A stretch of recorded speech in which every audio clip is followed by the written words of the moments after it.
ওরে আমার বাবা আমার থেকে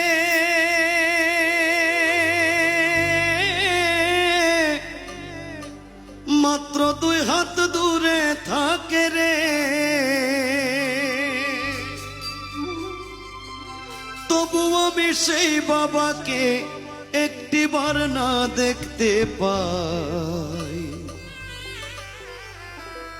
এমন দেশে থাকে বাবা দেখার সাধ্য নাই গো,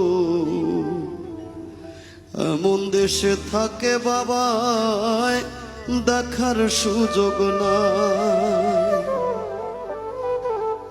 দেখা যায় বাবার কবর, নেওয়া যায় না খোঁজ খবর। এমন দেশে থাকে বাবায় দেখার সুযোগ নাই গো, এমন দেশে থাকে বাবায়।